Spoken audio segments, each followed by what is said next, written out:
Sometimes life is wonderful, and sometimes it's not. Cherish the good, but always be prepared for life's challenges. If your employer doesn't supply healthcare coverage and you don't qualify for Medicare or Medicaid, you need to give us a call right now. Private healthcare is private health insurance for ages 65 and under with medical, dental, vision, and even prescription coverage. To get the coverage you need, call the number on the screen now.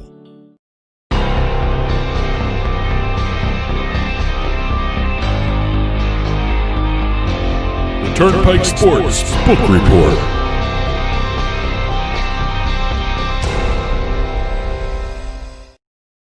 The Turnpike Sports Book Report is brought to you by BorgataSports.com. Your favorite casino is now your favorite sports book. Available anywhere in New Jersey, BorgataSports.com. Sign up at BorgataSports.com using our promo code PIKE, that's P-I-K-E, and you get a risk-free bet up to $300 and 20 bonus dollars at BorgataCasino.com. Must be 21 years or older and in New Jersey to place a bet. Terms and conditions apply. Gambling problem? Call 1-800-GAMBLER. Well, this week we have more records being set in the sports betting world. Crazy numbers. Didn't I say September was going to be an incredible month for the sports books? And it has been. It was for especially two of the states. Yes. And we're going to start with New Jersey, who has set another national record for handle. Their September 2020 handle was $749 million. Now, last month in August, they had just set the national record with $668 million. So they blew right by that. Yeah, one. I mean, that wasn't even close. Wow, that was that wasn't even like, oh, they beat it by a couple million. No, my God. That was incredible. Well, handle was up and revenue was down. Well, hey, $13.5 million in revenue, down 23.5%. There's some smart bettors in New Jersey. And I've been taking notice of this number, especially now with Tennessee launching. Mm-hmm. Tennessee requires a 10% hold. New Jersey sportsbooks had a hold of 6%, a little over 6%. And I have to admit, I normally don't care for a lot of the stuff Darren Rovell tweets out, but he did this. Really? I like Darren. He's good. I mean, there's a lot of excess stuff he puts out there that really you got to be entertaining, Yeah, but he actually figured this out. $25 million a day was bet on sports every day in September in New Jersey. That's incredible. That's an amazing number. Absolutely incredible. Well, look, we had the finals, we had NBA, we have the baseball going on now, we have football, and so, Also had the NBA finals. That's what I just said, NBA finals, Well, I'm actually reading my notes here. Okay. But anyway. I'm not listening to you, I'm just reading my notes. Listen to these numbers. Listen to these numbers here. April's handle in New Jersey was $55 million. April, you're talking about. All right. April of this year. You're doing this pandemic. by comparison. Okay, yeah. Okay. May was $118 million. All right. June, $165 million. And July was $315 million. Then we had that blast in August of $668 million. We doubled. Our state doubled that. So it's actually really nice to see that. Yeah. National record. That's 2 months in a row they've set a national record. All right. And Pennsylvania has come in with their own state record for the month of September, but it's also one of their highest months, too. $462 million in handle. You know what? And that's going to be growing because I know there's going to be more sportsbook operators operating in the state, so that should really, really jump up in the nenext couple of months. Well, that was more than double that of September of last year. They had a handle of $194 million in September of 2019. They had 462, just under $463 million for the month of September. Total revenue brought in was $18.3 million and a hold of 3.9% for the sports books. Okay. The taxable revenue, and I actually noticed this because they're now making it really nice and apparent on some of these statistics, especially the Pennsylvania Game and Control Board. The taxable revenue is a different number than the overall revenue. The taxable revenue is you take the total revenue and you remove all the promo credits. Okay. So what they are taxed on was only $6.2 million. All right. Okay. That was 58% lower than September of last year. So all the revenues are going down. Mm-hmm. More people are winning, I think, is what they're saying. And that's a better way to say it. More people are winning. Yeah. Well, or they're becoming better bettors. They're becoming smarter. Look, there's a ton of podcasts. We're talking on a podcast right now. There's a ton of podcasts. There's a ton of radio shows, television shows in this area So, it's just, you're getting a lot of advice, you're getting a lot of stats, you're getting a lot of information, and that's key to being a, I don't want to say good bettor, but a responsible bettor. You do your homework and you put down what you think is going to happen with the information that people give you around this area. So that's so important. Well, it's a matter of education. Yeah, absolutely. So, you wonder why you have all these shows. Living in Central Jersey, we have TV from New York, and we also have TV from Pennsylvania. So we have 2 ABCs and 2 CBSs and all the sports channels. Don't forget MSG, SNY. Yes, we have Comcast Philadelphia, and they all have betting-oriented shows, and and they give you the information, and they talk about what you can expect, and they say what you should be looking for. So, you talk about distant learning. This is it. If you want to be a good bettor, they're giving you the tools to do this in this area. So hopefully, betting programming throughout the country, it's only going to help consumers if you get this information out to people. Yep. They're going to do well in sports betting, and they're going to use the sports operators' products. The hard part is, even though there's all this information out there, the hard part really is figuring out the information you need. As an individual, you need to make the right bet. And again, also shopping. Go to different sports books, get the better prices. Absolutely. That's also a skill right there, finding the better prices. I never knew, that was, you place a bet and you think it's all done. But, if there's more sports books in the area, it's better for the consumer. You look around. They all don't have the same lines and odds and things like that. So it allows the consumer to look around when you have more choices in a state. And before we move on from Pennsylvania, one other little news and note there that came out, the new retail sports book at Harris, Philadelphia in Chester County has opened under William Hill's control. It's a William Hill sports book.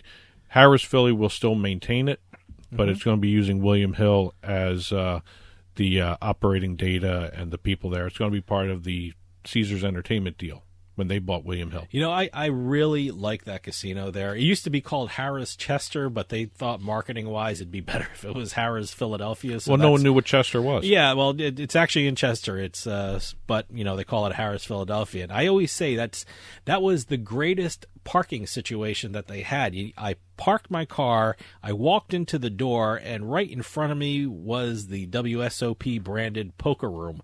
And it was great. I mean, they just... and it's actually a nice poker room, It's too. a great poker room. And it's a good-sized one, too. You walk from your car, and it's about 20 feet, and you walk through the door. You get smacked right in the face. And you're on the gaming floor. Yeah. I mean, it's great. And so, Harris, Philadelphia, check it out if you're in the area. This is also an interesting statement I saw in the release. Consumers in the state also have the option to bet on mobile via the Caesars Casino and Sportsbook by Harris Philly application.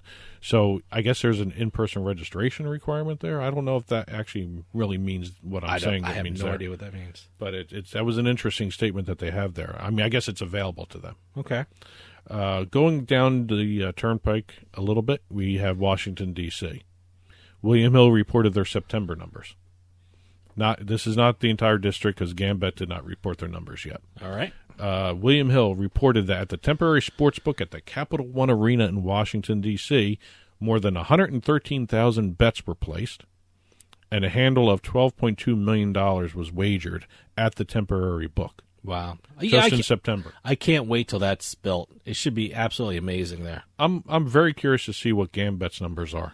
Because, again, they should have had an increase, too, with all the sports going on. Washington's interesting because I'm really interested to see what happens when Virginia comes on board with sports betting, because I know Virginia is taking applications now for licenses. Yeah. So that's not far behind. So I'm wondering how the Virginia sports betting market will affect the Washington, D.C. sports betting market. So it should be interesting to see how they get along with each other. Well, funny you should say that. Virginia began taking applications on October 15th.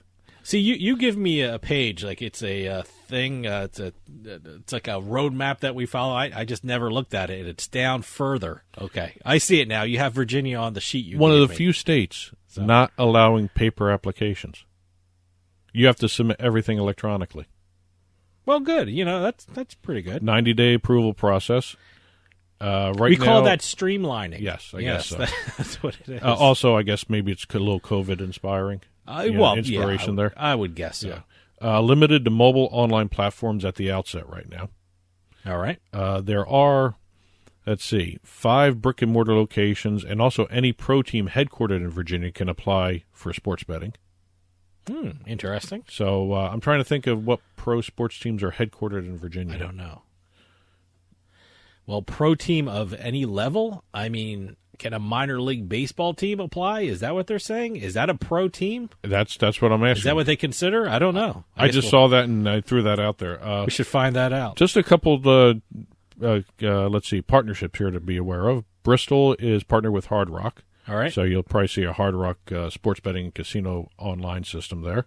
Danville has one with Caesars. This is Virginia, right? This is all Virginia. And All right. Portsmouth is with Bet Rivers, or Rush Street, however you want to refer to it. All right. They're going to have a minimum of 11 and a maximum of 14 digital platforms. So there's going to be 14 skins available in the state. A lot to choose from. It's only good for the customer. It's more choices are really good for the consumer, so that's good. And the way it's broken down, 5 of those of the 14 have to be tethered to casinos. The other 9 can be standalone mobile platforms or partnered with the pro team, like we just talked about. See, that's very interesting. That's a different way of doing things. I'm very like curious how that works out. That should be very interesting. And a couple other news and notes. We talked about BetMGM a little bit with the golf tournament, doing the odds integrated into the telecast for the CJ Cup this past weekend. Again, they did it kind of seamlessly, and they had not only the opening odds, but also they updated the odds as the tournament was going on for who was going to win and who was the winner of the championship. Every time you saw one of the golfers put on the screen, they actually had a list of the current odds for him to finish to win. See, that's huge for in-play betting, in-game betting, wherever you call it. But that's just enormous. That's that's the information I'm talking about. Yep.